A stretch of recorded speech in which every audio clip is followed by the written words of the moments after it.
اپنی ذمہ داری پوری کریں، وہ تھوڑے سے سیاسی معاملات میں اپنے آپ کو انڈلج کرتے ہیں۔ بالکل اس وجہ سے صحیح۔ جو ہے غلام عباس صاحب، کل کی جو پریس کانفرنس تھی اس کے کافی یعنی پہلو تھے، ان میں ایک پہلو عدلیہ کے حوالے سے بھی تھا کہ عدلیہ جب کوآپریٹ نہیں کرے گی تو پھر ہم کس طرح سے اپنے کسی بھی یعنی فیصلے کو، کسی بھی اپنے پلان کو منطقی انجام تک پہنچا سکتے ہیں، تو اس کا اشارہ بھی آپ سمجھ گئے ہوں گے، تو اس حوالے سے آپ کی کیا رائے ہے؟ دیکھیں، اس ملک میں جو ہے عدلیہ جو ہے وہ ایک آئینی ادارہ ہے، تو اس نے قانون کے مطابق جو ہے فیصلے کرنے ہیں، اور اس لیے جو کانسٹیٹیوشن میں جو ہے ہر ادارے کی اپنی اپنی ڈومین ہے، کہ عدلیہ کی کیا ڈومین ہے، ایگزیکٹو کی کیا ڈومین ہے، اور پارلیمان کی کیا ڈومین ہے، تو یہ ساری جو ڈومین ہے اس کے اندر رہ کے ہر ادارے نے کام کرنا ہے۔ بالکل صحیح غلام عباس صاحب، یہ تو آپ آئیڈیل بات کر رہے ہیں نا کہ سب ادارے اپنی اپنی حدود کے اندر اور وہ حدود جو آئین نے متعین کی ہیں اس کے اندر رہ کر کام کریں گے، مگر آپ یہ بھی تو دیکھیے کہ اس وقت لاکھوں مقدمات ایسے ہیں جو ہماری یعنی ایپیکس جوڈیشری سے لے کے لوور جوڈیشری تک پینڈنگ ہے، تو ان کے سولیوشن کی طرف یا ان کے ریزولو کی طرف توجہ نہیں دی جا رہی۔ سارا دن جو ہے وہ سیاسی کیسز جو ہے ہماری یعنی ایپیکس کورٹ کے اندر اور پھر جو ہائی کورٹس ہیں ان کے اندر ڈسکس ہو رہے ہوتے ہیں، تو یعنی جس طرف توجہ دی جانی چاہیے اس طرف توجہ نہیں ہے، اور سارا دن پولیٹیکل کیسز ڈسکس ہوتے ہیں جس کے نتیجے میں ہیڈ لائنز جو ہے وہ لگتی ہیں، ڈسکشنز ہوتی ہیں۔ ایسا کب ہوتا تھا کہ سب کو تمام کورٹس کے ججوں کے نام یاد ہوتے تھے، اب سب کو ایون سپریم کورٹ کے تمام ججوں کے نام یاد ہیں، یہ بھی پتہ ہے کون سا جج کس وقت ریٹائر ہو رہا ہے، یہ بھی پتہ ہے کون سا نیا جج جو ہے وہ چیف جسٹس بننے والا ہے۔ تو یہ جو اب پھر لائیو کوریج بھی شروع ہو گئی ہے، تو کیا آپ کو نہیں لگتا کہ جو کام ہے یا جس کے اوپر فوکس ہونا چاہیے اس کے اوپر فوکس نہیں ہے، اور پھر جو پولیٹیکل کیسز اور جو دوسرے معاملات ہیں ان کی طرف توجہ زیادہ ہو گئی ہے؟ دیکھیے، آپ نے بڑے عام ایشو پہ بات کی ہے اور عام سوال کیا ہے۔ عدلیہ جو ہے وہ خود نہیں کسی معاملات میں انڈلج ہوتی، یہ پارلیمنٹ کے جتنے معاملات ہوتے ہیں یا سیاست کے حوالے سے جو بھی نہیں، معاملات لائیو کوریج کا تو انہوں نے خود بولا کہ جی لائیو کوریج کی جائے گی۔ دیکھیں، میں عرض کرتا ہوں، دیکھیں جتنی بھی سیاسی معاملات ہیں اس وقت جو عدلیہ میں چل رہے ہیں، جو پوری دنیا دیکھ رہی ہے، وہ سارے سیاسی مقدمات ہیں، اور ہم خود جو ہیں پارلیمنٹ کے اندر جو ہے اس کا بیٹھ کے حل تلاش کریں، سیاستدان آپس میں بیٹھ کے اس کا حل تلاش کریں، وہ خود جا کے لے جاتے ہیں عدلیہ کے پاس کہ یہ ہم سے معاملات حل نہیں ہو رہے، تو آپ جو ہے ان کو حل کریں، آپ فیصلے کریں، اور اسی طرح ادارے جو ہے جب کام نہیں کرتے پھر وہ عدلیہ کی طرف معاملات جاتے ہیں۔ اگر اس معاملے کو پوری طرح دیکھا جائے تو بدقسمتی ہے کہ ہمارے ادارے جو ہیں وہ کام نہیں کرتے، جب ادارے کام نہیں کرتے تو پھر معاملات جو ہے عدلیہ کی طرف جاتے ہیں، پھر اسی لیے عدلیہ کی طرف اتنے جو کیسز جو پینڈنگ آپ بتا رہے ہیں ان کی بھی وجہ یہی ہے کہ ادارے کام نہیں کر رہے۔ جب ادارے کام کریں گے تو پھر جو عدلیہ کے اوپر بوجھ ہے وہ بھی کم ہو جائے گا، اور یہ جو اپنے فیصلے ہیں وہ خود کریں۔ بالکل صحیح۔ تو کبھی کسی غلام عباس صاحب، کل کی جو پریس کانفرنس تھی، ظاہر ہے کہ اس کی بے شمار کونوٹیشنز ہو سکتی ہیں۔ ایک کونوٹیشن جو لوگ تبصرہ کرتے ہیں، جو لوگ اپنی رائے دیتے ہیں، وہ یہ بھی کہہ رہے ہیں کہ ایک طرح سے ہمارے جو سیکیورٹی ادارے اور ہماری جو کیا نام ہے جو سپریم کورٹ ہے وہ آمنے سامنے آگے کھڑے ہو گئے، کیونکہ کل ISPR نے اپنی ایک سوچ دی ہے کہ جی وہ کیا چاہتے تھے یا آنے والے دنوں میں وہ کیا چاہتے ہیں، خاص طور پہ پاکستان کے جو معروضی حالات ہیں ان کو لے کر، اور پھر یہ بھی کہ جن اداروں کی ہمیں اپنی سوچ کو مکمل طور پہ امپلیمنٹ کرنے کے حوالے سے مدد درکار ہے، ان اداروں کی سوچ کیا ہے، یہ ان کا اشارہ جو اس طرف بھی ہو سکتا ہے، خاص طور پہ جو مخصوص نشستوں کے حوالے سے فیصلہ آیا ہے۔ دیکھیے، جب بھی عدلیہ نے آزادانہ طور پہ فیصلے کرنے کی کوشش کی ہے یا انہوں نے مداخلت جو ہے اس کو روکا ہے، تب سے اس طرح کا پریشر آتا ہے اور ایک بے بنیاد پراپوگنڈا شروع ہو جاتا ہے، وہ پارلیمنٹ کے فورم سے بھی کروایا جاتا ہے۔ جج صاحبان جو ہوتے ہیں، جو سپریم کورٹ کے جج صاحبان ہیں، ان کے اوپر باقاعدہ پارلیمنٹ کے فلور سے چڑھائی کی جاتی ہے اور ایک منظم طریقے سے جو ہے ایک پروپیگنڈا کیا جاتا ہے۔ تو میں سمجھتا ہوں اس میں کوئی آمنے سامنے والی بات نہیں ہے، عدلیہ جو ہے وہ قانون کے مطابق جو ہے وہ فیصلے کرے۔ ابھی بھی اس ملک میں جو ہے لوگوں کی دستوری ضمانتیں جو ہیں وہ محفوظ نہیں ہیں، اور اس ملک میں جو ہے جنگل کا قانون ہے، لوگ جو ہیں ان کو کچھ پتہ نہیں، آپ لوگوں کو چہرے دیکھ لیں، مایوسی ہے، ہر طرف مایوسی ہے، اور اس کی یہی وجہ ہے کہ ادارے کام نہیں کر رہے. اگر ادارے کام کر رہے ہوتے, اس ملک میں کچھ ڈلیور کر رہے ہوتے, خود مراعات نہ لے رہے ہوتے, اشرافیہ جو ہے وہ اپنے لیے جو ہے ساری بجٹ اور ساری سکیمیں اور سارے معاملات انہوں نے اپنے لیے رکھے ہوئے ہیں, اسی وجہ سے جو ہے اس ملک میں سیاسی انتشار بھی ہے. بالکل صحیح. غلام عباس صاحب, یہ اس بیان کی بانی پی ٹی آئی کی طرف سے ایک بیان سامنے آیا, اس بیان کی کیا اہمیت ہے؟ آپ نے دیکھا 9 مئی کے بعد سے اب تک پی ٹی آئی کے مختلف جو لیڈرز ہیں وہ یہ کہتے رہے کہ ہمارا 9 مئی کے واقعے سے کوئی تعلق نہیں ہے, اور ہماری صفوں کے اندر کچھ لوگ ملوث تھے جنہوں نے جا کے یہ شرپسند کارروائیاں کی ہیں, اور کوئی اس کو آن نہیں کر رہا تھا. مگر اب بانی پی ٹی آئی نے آن کیا ہے کہ جی میں نے خود کہا تھا اپنے مظاہرین سے, اپنے سپورٹر سے, اپنے ووٹر سے کہ جی وہ جی ایچ کیو کا رخ کریں.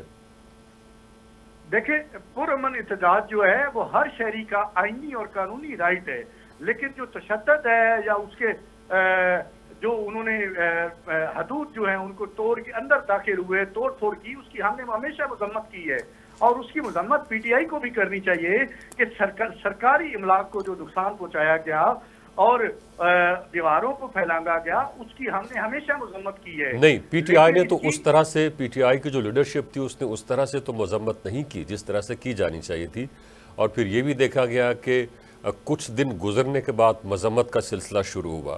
ایک چیز. دوسری چیز کہ جب مظاہرین سے یہ کہہ دیا کہ آپ اس عمارت کا یا اس یعنی جو سرکاری املاک ہے, جو بلڈنگ ہے, اس کا رخ کر لیں, تو پھر موب سائیکالوجی کا تو آپ کو علم ہے, تو پھر آپ کو یعنی بطور لیڈر اس کے ریپرکشنز بھی تو آپ کے ذہن میں ہونے چاہیے تھے کہ یہ موب اگر اس طرف یا اس عمارت کا رخ کرتا ہے یا اس ایریے کا رخ کرتا ہے تو وہاں جا کے کچھ اس طرح کی کارروائی بھی ہو سکتی ہے جس سے انتشار پیدا ہو.